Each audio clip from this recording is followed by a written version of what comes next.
I don't often get the opportunity to do haul videos of stuff from the charity shop, mainly because when I go to the charity shops, I usually only pick up one or two pieces at a time. Most of the charity shops around me in Swindon are fairly small, and I usually don't find a huge amount of stuff that I want. But I'm in Plymouth for 2 weeks, and I'm trying to get to as many of the charity shops as possible. So I'm going to bring you all the things that I've picked up in Plymouth this week and next week. So we're going to start off with the Hannah's charity shop in Transit Way in Plymouth, and sadly they're closing down this Saturday, so it's going to be a gym. It's a shame.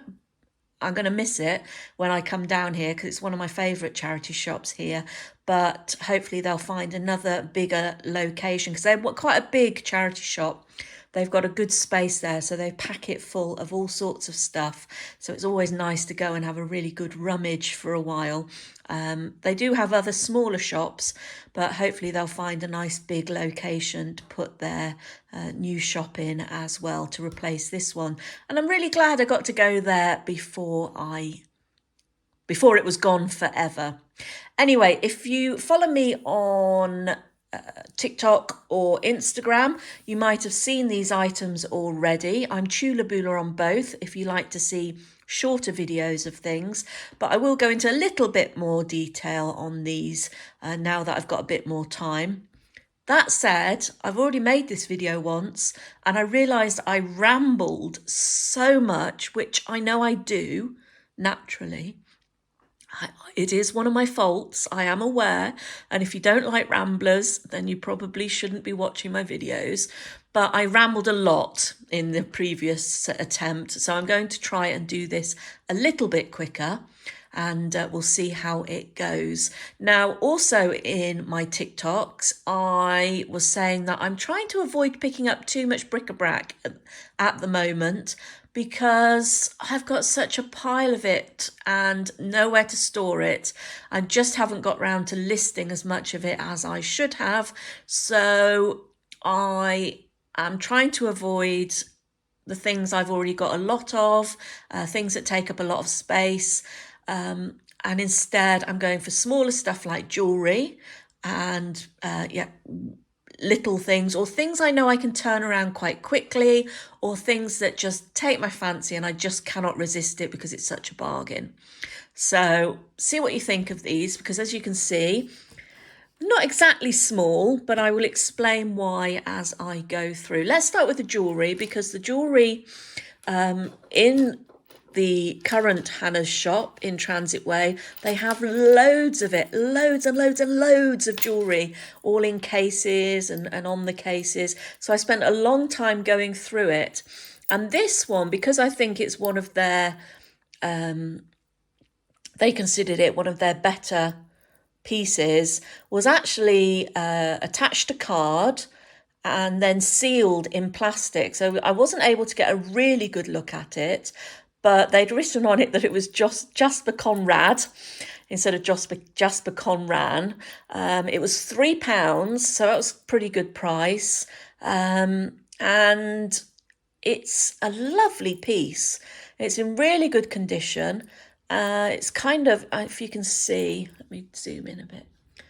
It's kind of bars. It's like a bib necklace with these bars that are alternating silver and this coppery colour. You can see it's got the tag that says J from Jasper Conran.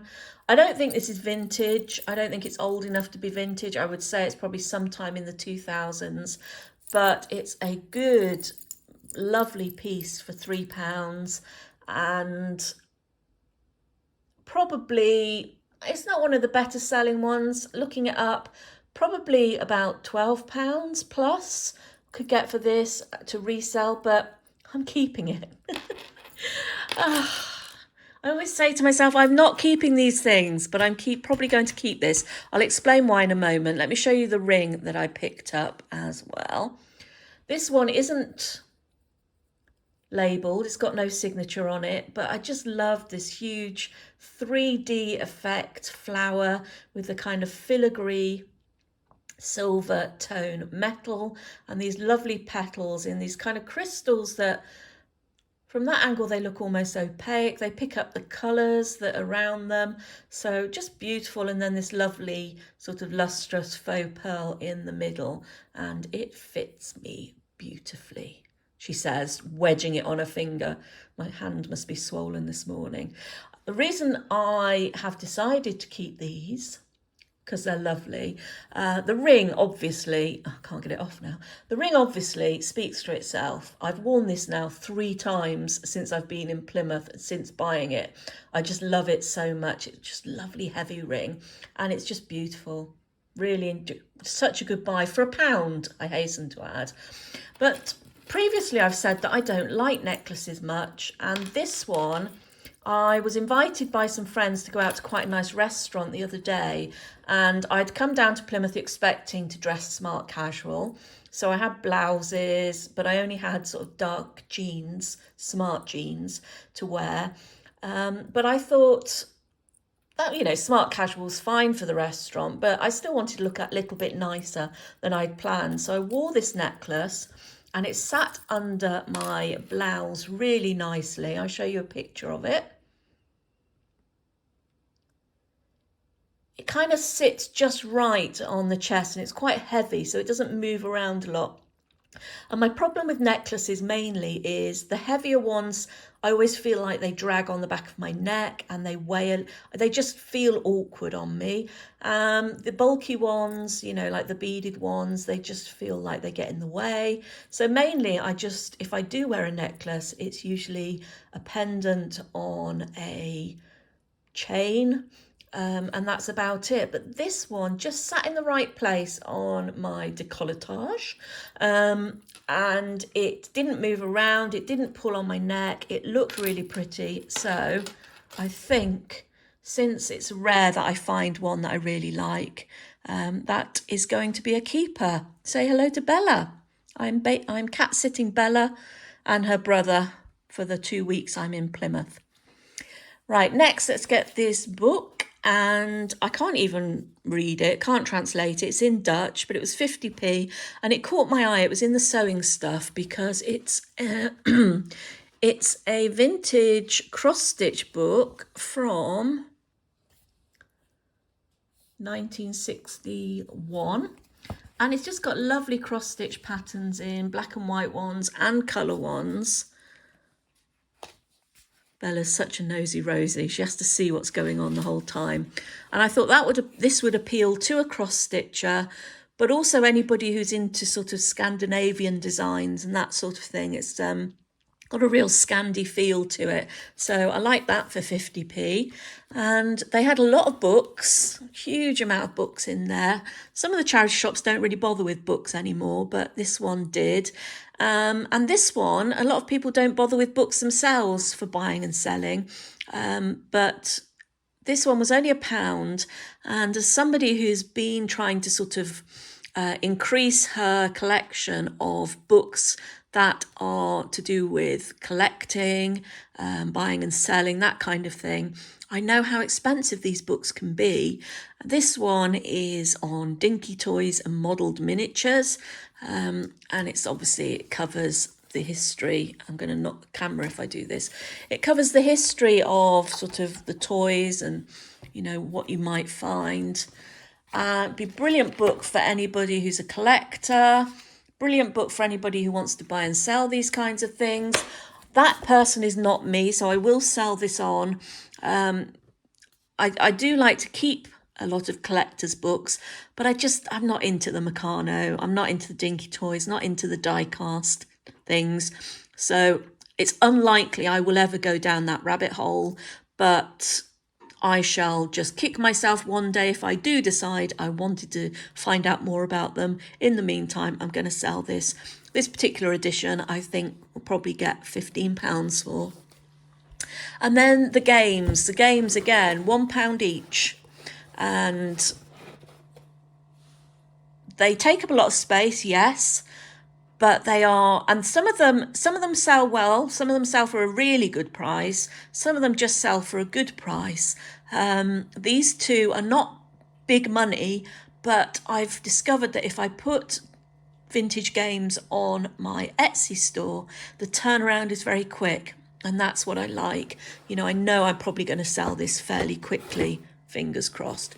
So Sorry, I haven't seen this version of Sorry before. It's listed in places as the Japanese garden version, and it's got some gorgeous graphics on it. It's from the 60s, and you'll see the board is in really good condition, and it's got sort of all the Japanese blossoms on, cherry blossoms and things. It's got the instructions here. Yes, 1963 it says on there. And I checked it had all the little men. I used to love this game when I was younger. It was one of my favourites. So I checked it got all the little men there.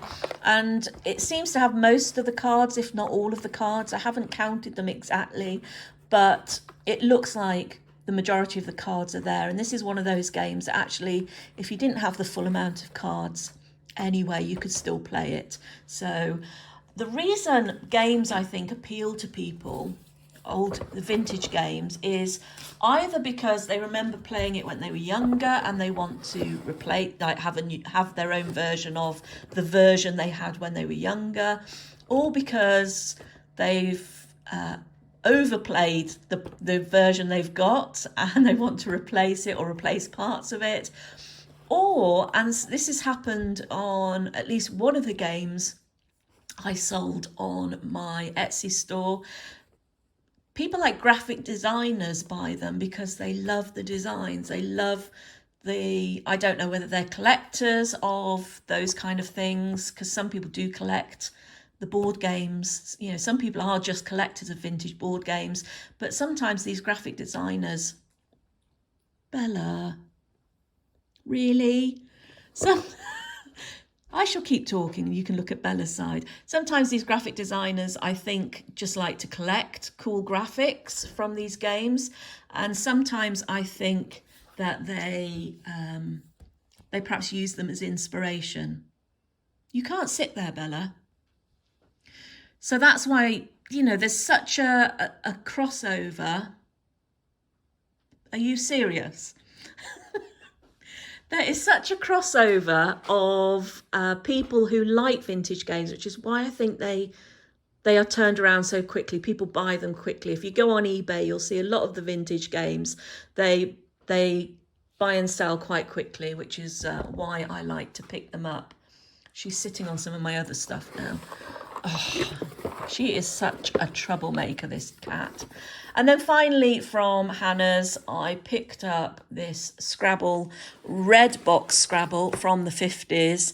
And I mean, considering it's from the 50s, the box is in very good condition, really. A little bit of marking. The board has got a bit of bubbling on the bottom, but again, if you open it up, that's in pretty good condition for something that's 70 years old. I did briefly check inside. I've got an old advert, and it's the wooden display trays that they do for the pieces. There is a little bit of splintering on them, and then we've got all these pieces. I didn't count the pieces before I picked it up, but I did see that the majority were in there. Now, again, this cost me £1. This version of Scrabble I could probably get £15 for, maybe a little bit less if I want to sell it quickly. But the whole point of this is that I knew that even if I bought this and all the pieces weren't here, I knew that I could break it up and sell it. Partly to people who want to replace bits in their own Scrabble, because this older version obviously isn't the plastic version. So some people want to replace their older versions, but they lose bits or they break bits. And sometimes for people who are crafting, because a lot of crafters like to use these tiles in their crafting. So even if I couldn't get the full price for the game, I knew that I could break it up and sell the bits, and I would definitely not be out of pocket for my £1. So that's the Hannah's stuff. I'll move on to some other stuff in a moment, but first of all, I've got to sort the cat out because she's driving me crazy and she's sitting on the stuff that I want to show you. The next few items I got from the St Luke's Hospice shop, which is also Transit Way next to where the Hannah's shop is. Not as much stuff from here, not as exciting. They are a bit pricier in there as well, but particularly they seem to have not as much bric-a-brac in there, still a fair amount, but they seem to, you know, price it up. Whatever it is, it seems to be priced up at that little bit more. So I picked up these few items. We are without Bella, although having got rid of Bella, I now have her brother coming looking for food, so you might hear him yelling at me in a minute, but I'll quickly do these items, hopefully. So I picked up this first of all. This was a bit of a punt really, because I know these Irish blessings are very popular, and things with Irish blessings are not vintage at all. I just saw it. It was £1.50, and you can hang it as a plaque, or let me zoom in on that. You can hang it as a plaque, or you can use it as a pot stand, and it's in pretty good condition still, as new really, a little bit of dust on it, but you can hang it up. And I just know that lots of people like these Irish blessing type things to put in their homes, so I thought I could probably turn this around fairly quickly as long as I didn't overprice it. And by overpricing I mean probably under £10, because Amazon are selling this for, would you believe, £17 or £18 people are prepared to pay for these. But other websites seem to be pricing it at around 9 or 10. So I'll probably just pop this on Vinted at a slightly lower price than that, and see what comes of it. Make a small profit on it. Then we have this mug, this Costa mug, and I've bought and sold Starbucks mugs before, because I think most people know now that some of the Starbucks mugs can be very collectible and very sought after. This one is a Costa mug, and it cost me £1, as you see. I don't know if these are collectible or not. I couldn't find, when I did a search for this particular mug, there actually weren't that many comps on eBay of these, so it was probably something I'm going to have to take a punt on and see if this one sells. But it just stood out to me because it's ceramic, and it's also a London landmarks mug, which I thought was a little bit different, and it's in really clean condition. If I find it isn't very saleable, then I shall probably keep it for myself, because actually I need a new coffee mug that sits nicely in my car coffee holder, so that would suit me just fine. But I really should sell some of this stuff. And then finally I went to the pictures section, because you know, sometimes you find some really good, even in the shops that tend to overprice things, I often find the artwork and things can be quite promising. As it turned out, practically everything they were selling in their artwork was overpriced, in my opinion. Sort of cheap frames, cheap canvases that were being priced sort of £5 and upwards mainly, and not sort of good art. You know, some of it was somebody's personal hobby art, some of it was just cheap prints that you tend to get at decor. Same with the canvases, the kind you get at shops when you're doing your home decor. You're going for sort of a modern look, and you're really less worried about how artistic it is. You know, you just want it to look nice, you want it to fit in. It was that kind of stuff. So this caught my eye because it's a fantastic print. I really like the illustration on it. It's New York, and it's from a company called Rifle Paper Company, who do a lot of these lovely art prints. And I've forgotten what the name of the artist is. It looks like C Bond, but I think it might be Amy Bond, might be an A there. I'm not positive, but she's done quite a few of these prints that Rifle Paper sell. And this cost me £1.50, you can just see there. And if you look here, you can see, I shall zoom in a little, and now I can't going to knock the camera over if I'm not careful. You can see this was actually sold at MoMA, the Museum of Modern Art in New York, originally for $23.95, so $24, which is about, I don't know what the exchange rate is, probably around 20, 21 pounds. So somebody bought this when they went to New York and then didn't even bother taking it out of the packet. So I thought, well, I'm going to snap that up for £1.50 because it's a great print, and I think I'll be able to sell that for a decent amount and get a little bit of profit on that one. So I think that's probably my best find in that shop. And then we'll move on to what I picked up in the city centre. And it wasn't much. I've been to most, I think, or all of the charity shops in Plymouth city centre now. And as with the last time I was there, they don't have as much bric-a-brac. They're actually, most of them, advertising saying we need more bric-a-brac. And what they are selling is quite well priced. And by well priced, what I would consider overpriced for what it is in general.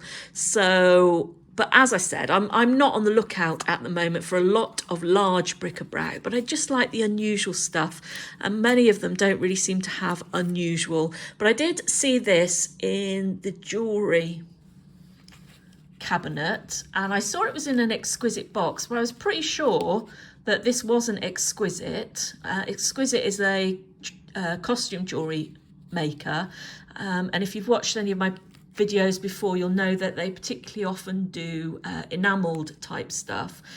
This one says real butterfly wing, so goodness knows what it was, but it looks like it was probably cufflinks, based on how that is. You've got the little elastic bits there to hold the cufflinks.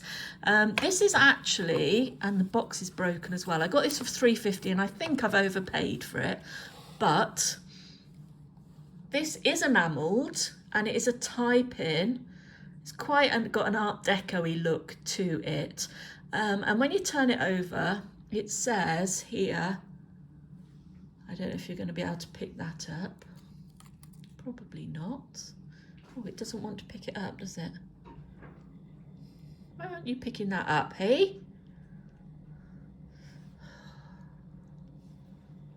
It says, and it might just get it there, imitation. Anyway, it says imitation made in England. Now, there is some debate over some of these items that have imitation on them, because there is a company called Stratton. Mine's just gone blank. I'm sure it's called Stratton. So you'll often see, and they do a lot of tie-pins and men's costume jewellery. But Stratton will often put on their stuff imitation, usually Stratton imitation, but sometimes just imitation, and made in England. And actually, I think the way that is, the font or whatever you would call it on the back of jewellery, matches some of the Stratton stuff I've seen. So there's a good possibility this is from Stratton. But the argument I've seen online about when something says imitation is some people say it often just refers to the fact that it is costume jewellery. So I'm not positive because I haven't been able to find this particular design as labelled as Stratton, so I'm not positive. The other thing I noticed is there's kind of a line there, and it's not damaged as such, I don't think. It's not, you know, it's not broken or anything, a crack or anything like that, but it's like there's a mark across it. I'm not sure if that's supposed to be there or not.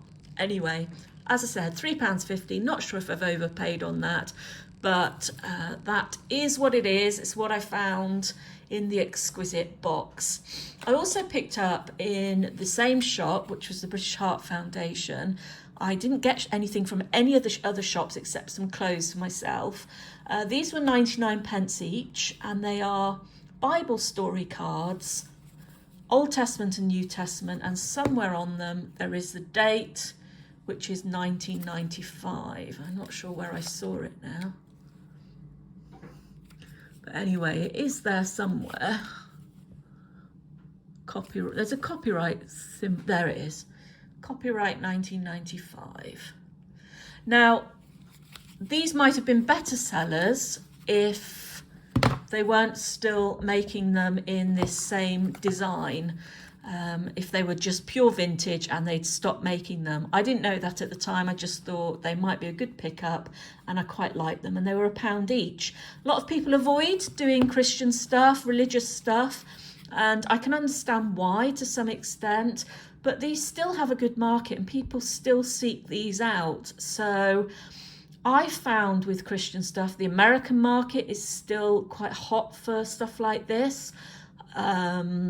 And also, as I was talking earlier about games, graphic designers love to find things like this. Now, again, as I said, this design is still around, so maybe not so much, but you can see the way, you know, there's been a lot of thought and clever design put into illustrating these stories. And in case you're wondering what they actually are, if you turn over, you'll see there's like the story, there's a Bible reference, there's a memory verse, questions, designed for probably for Sunday schools and that kind of thing, for children to learn about the stories of the Bible. And these are in such good condition, I would suggest they probably have never been used.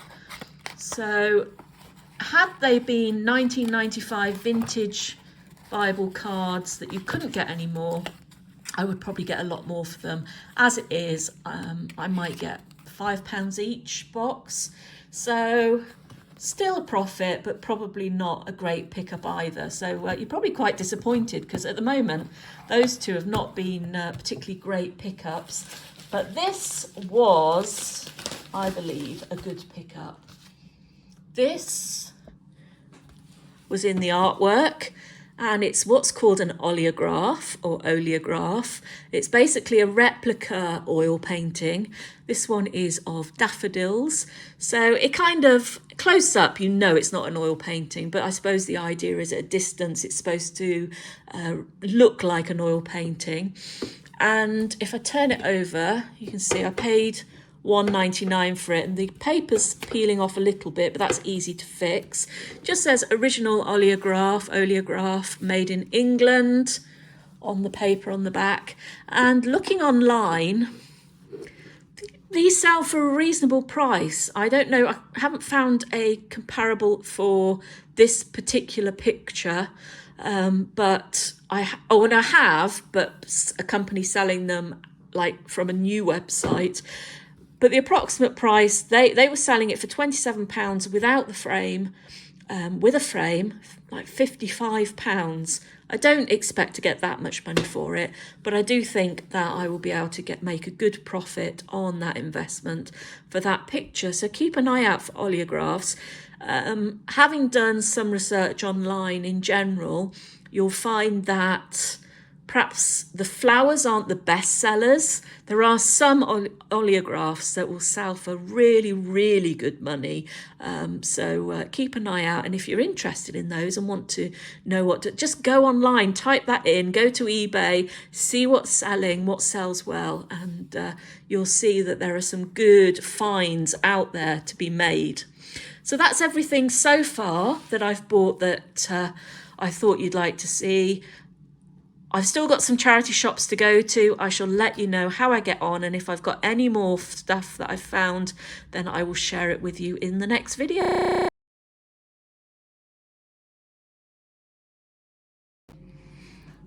So I did do a lot more charity shops in Plymouth and picked up more things, but actually considering the amount of shops I went into, I was pretty restrained. I did pretty well and didn't pick up a huge amount. Did pick up quite a few items of clothing in different places, but I haven't put those on because those are kind of for me, and you won't want to see those. This is kind of the vintage collectible stuff that I picked up, and I'll start off with, I spent a morning in a place called Saltash in Cornwall, which is just over the bridge from Plymouth.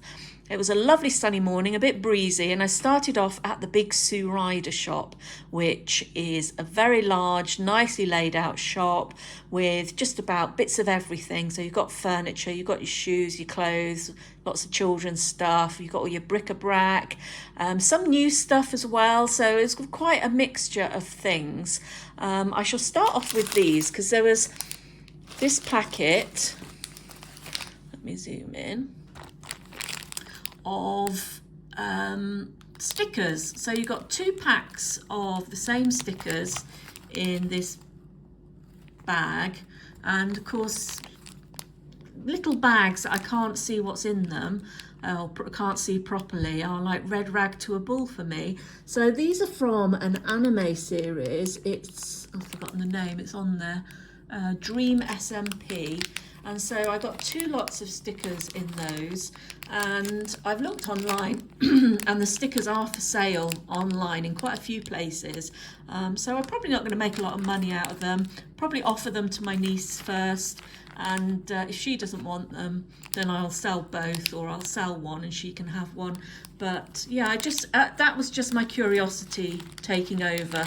I do like lots of stickers and things like that, because particularly if they're you think they might be collectible, it certainly holds my interest. And these cost me 50p, so not any great payout there. Also, I kind of broke my rule about picking up any crockery and that kind of thing. In fact, there were quite a few things I thought about picking up and then I talked myself out of. There was a Wedgwood plate, for example. There was also this very big, heavy sort of crystal carving thing, which I kind of still wish I picked up, but it was super heavy, but it was signed, so, you know, I'm not completely sure. Anyway, I picked this up, which is, I think it's properly actually a soap dish, but it would still make a nice trinket dish as well. It's a Royal Horticultural Society collection, and it was only 75p, so I had to break my rule for 75p. So that one will eventually get through the pile of things I need to list on Etsy, and I shall sell that one. Then I saw these lovely, let me zoom out a bit. These are Aboriginal prints and Aboriginal art prints, and I just love Aboriginal art. I saw these, the frames are a little bit dirty and scratched, you know, it's a bit, needs a good wipe down basically, but both of them have the information on the back. These were probably sold, you know, to tourists in Australia. Not because there's anything wrong with them, but they're the kind of things that they would aim at tourists because they're smaller, easier to carry back in your luggage, and a really nice reminder of Australia. But they're still by some well-known artists in Australia. This one is the Reef Turtle by Mala, or who is also known as Dale Oliver. And oh, and the price, £1.20. You can see why I didn't want to not pick those up. And then this one is a bit grubbier, and also the back was falling off, so I've had to fix that, which was an easy repair. But again, this one is Paddy Fordham, who's a pretty well-known Aboriginal artist, and it's called Married Man.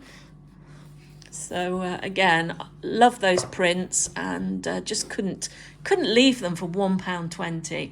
So that was from Sue Ryder. Then I went into the town, and Saltash town centre has a lot of charity shops, a lot of charity shops for such a small town.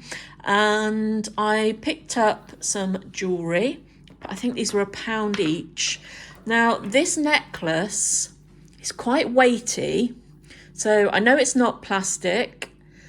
It could be ceramic, I suppose. I was thinking more along the lines of stone with the weight. It's obviously opaque, whatever it is, but that could be painted, I suppose. Or it's kind of odd because it's got some of the stones have got these odd sort of lumps of almost resin or sap or something on them, and it's not something that's stuck to them later. It appears to be part of the bead.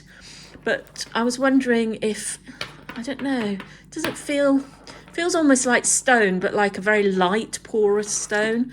I'm probably way off base, but if you know what this is, please let me know. I'm going to zoom in a sec, just so you can see. It's obviously a bit older because it's only got one of the hook fastenings, and those tend to be older. But just generally it looks older with the spacers, or the caps are these sort of gold tone caps. But yeah, if you know what that's made of, anything about it, let me know. Similarly, this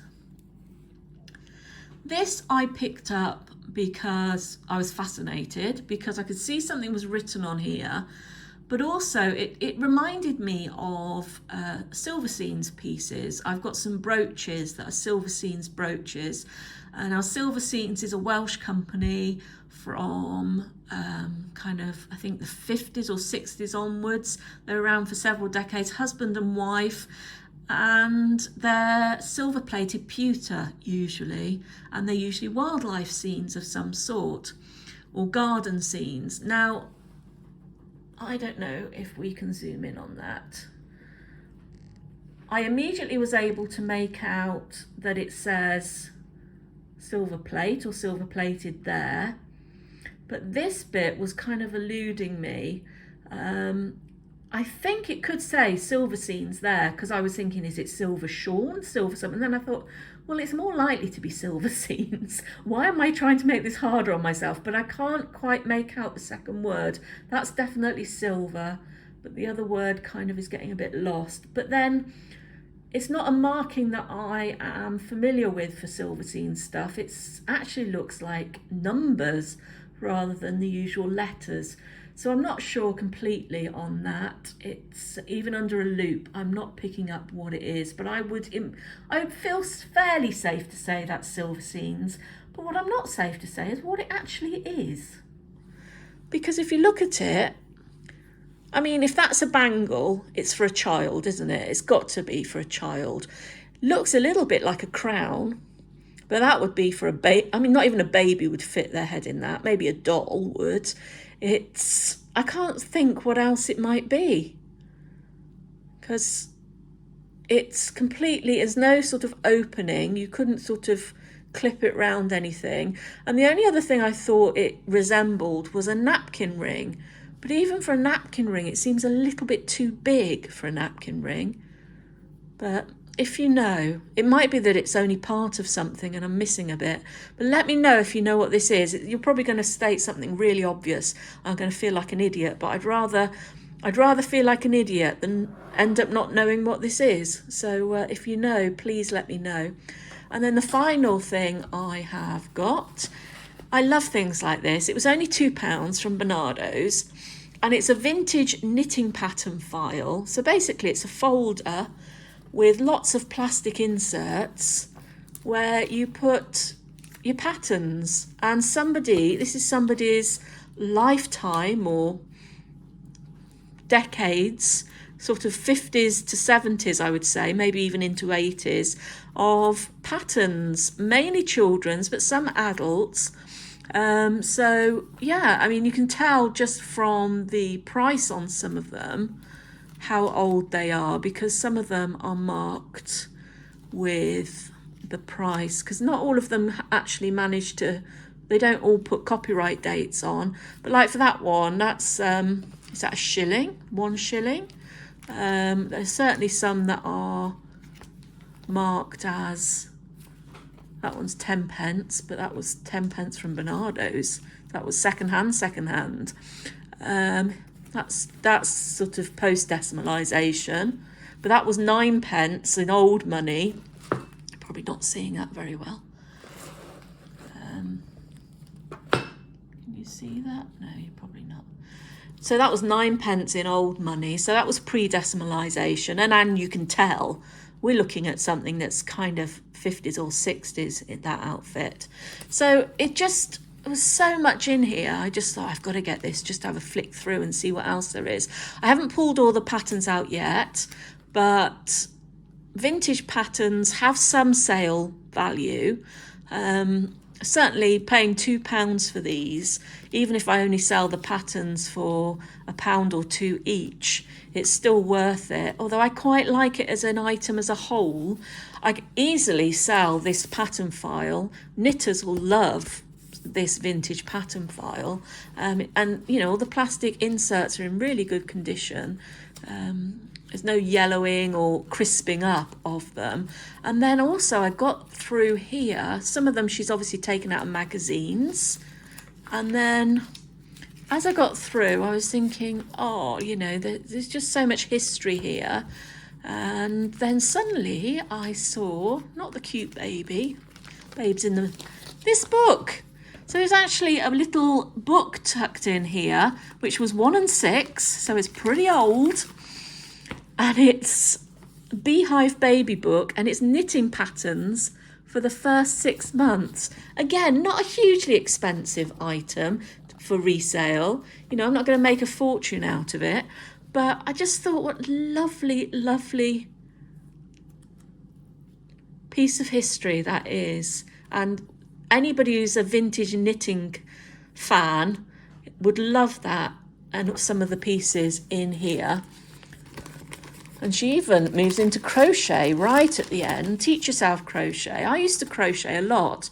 Last year I took knitting back up, but just the basics. But I used to crochet a lot, and I sat down with a crochet hook and wool, and I couldn't remember. I could remember the very, very basics, but just things like moving on to a new line without, you know, this means nothing to most people. I'm not even explaining it very well.